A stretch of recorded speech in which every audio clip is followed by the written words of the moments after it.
Courtney, just I guess one SEC weekend, well, long weekend for y'all because y'all played a non-conference too after in the books. Just what'd you like, what'd you not like from that first weekend? Well, I really liked how we competed. I mean, going on the road to open up SEC and you're digging in on Maddie Penta, who's the reigning SEC pitcher of the year. You know that you got to bring your best game from the very jump. That's what the SEC is all about. And I really loved how our players competed. I loved how they competed. I loved how they trusted our plan, how they executed, and to go on the road and get a series win is really huge. I do feel like we gave away a little bit too much on the Sunday game.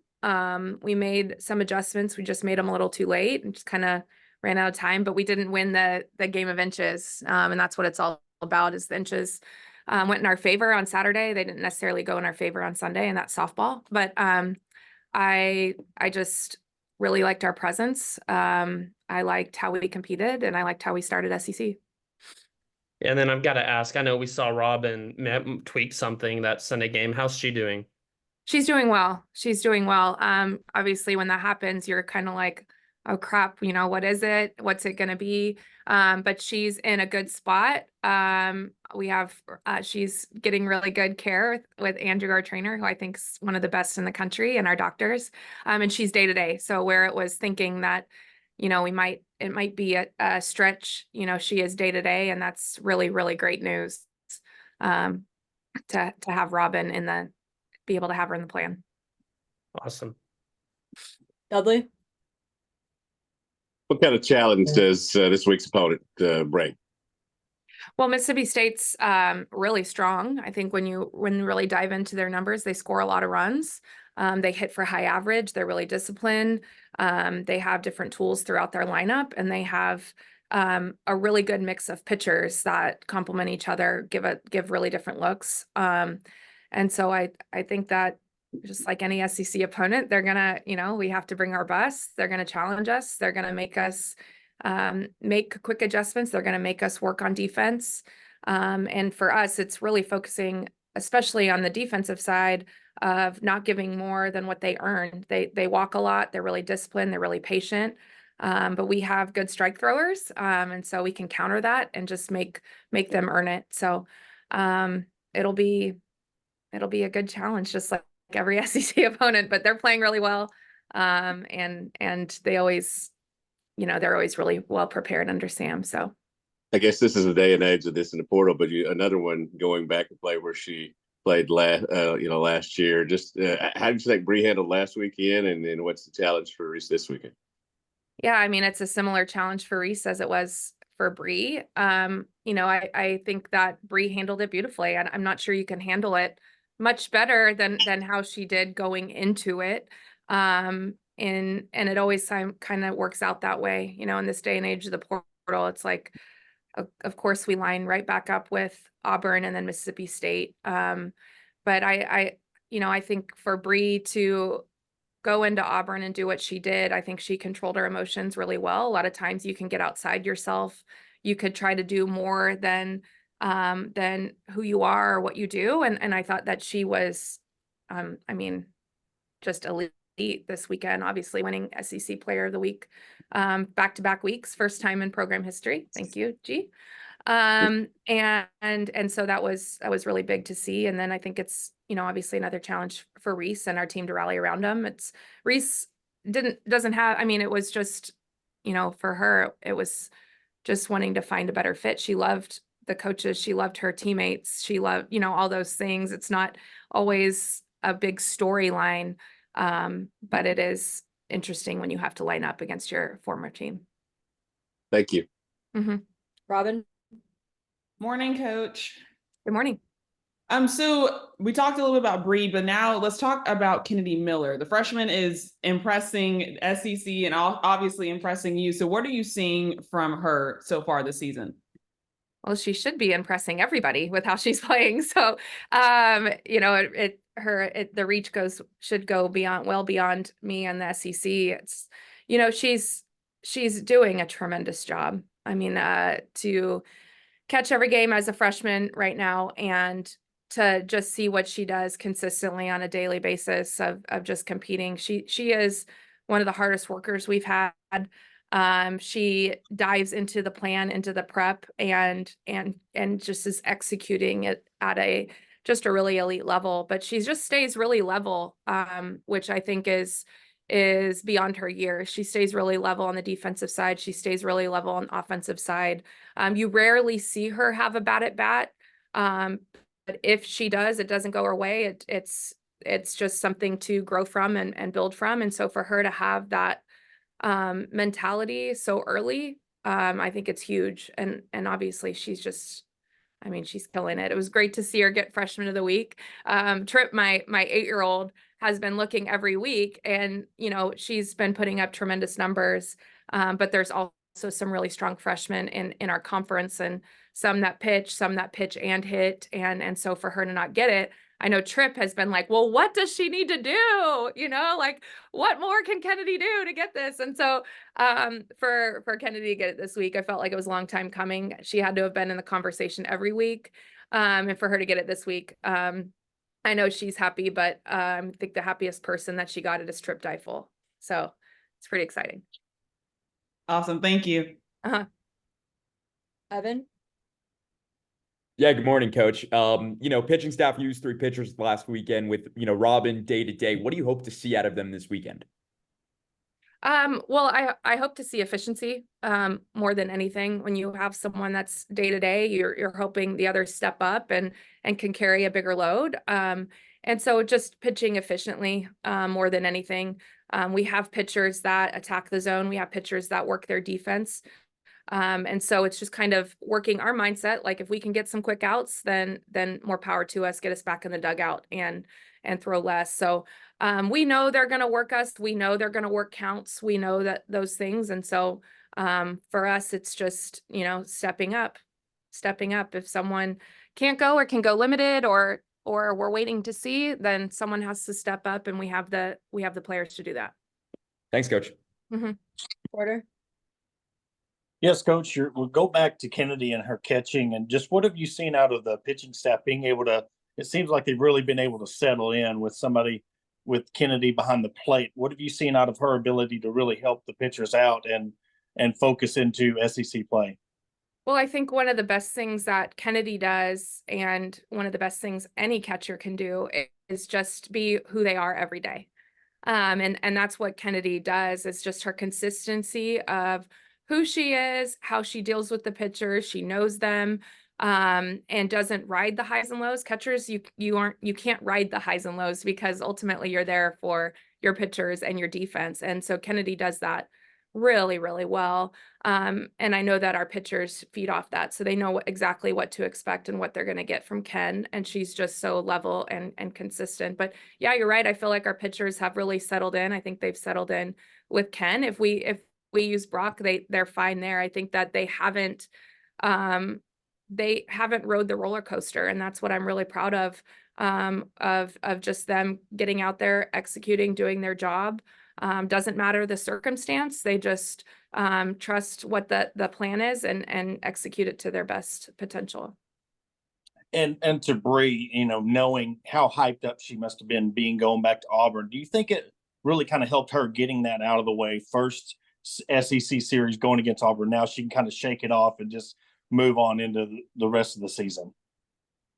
Yeah, I mean, I think it's nice when that matchup's looming a little bit to kind of put it in the rearview mirror. And so I would think so. I haven't talked to her since. I think she just, there was a lot around it going into it, and I think there has to be a little bit of like take a breath now that we're on the other side.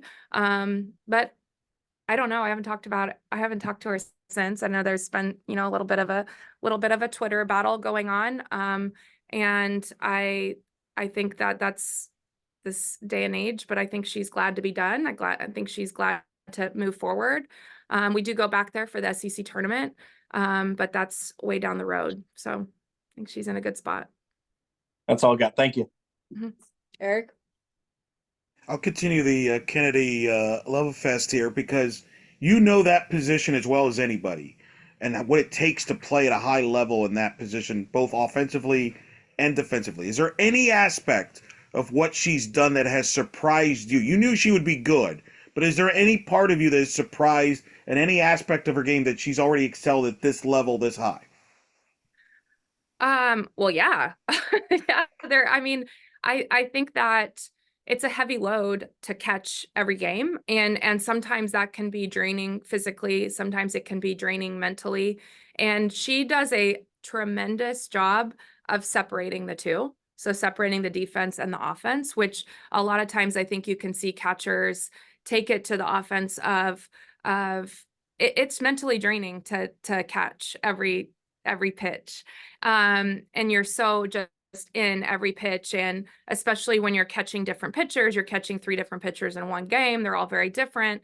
I think what you've seen in Kennedy is that she does an incredible job in the dirt, and so she just works really hard. And then when you have a drop baller like Morgan, you get a lot of foul tips, and so those are all things that can add to just the mental and physical draining, and she never takes it to the offensive side. A lot of times you can see overthinking of what you're going to get, or the umpire zone, or, anything, because you have such a close look at the other side of it. And I just think she's been mature beyond her years of just handling this level, and just the offensive side, the defensive side, and just being super consistent with who she is and how she plays and how she approaches every pitch. She's been elite. You mentioned Mississippi State, what you've seen from them offensively. I'm curious what you've seen from their pitching staff, especially with Taryn now on board on Samantha's staff. What do you've noticed, if anything, different seen them on tape? Well, I think they're a reflection of Taryn. I think that they utilize off speed really well. I think she does a really good mix. I think they mix speeds, they mix locations. They do a good job of complementing each other. I mean, Wesley and Marin are two of the most opposite complements that you can have.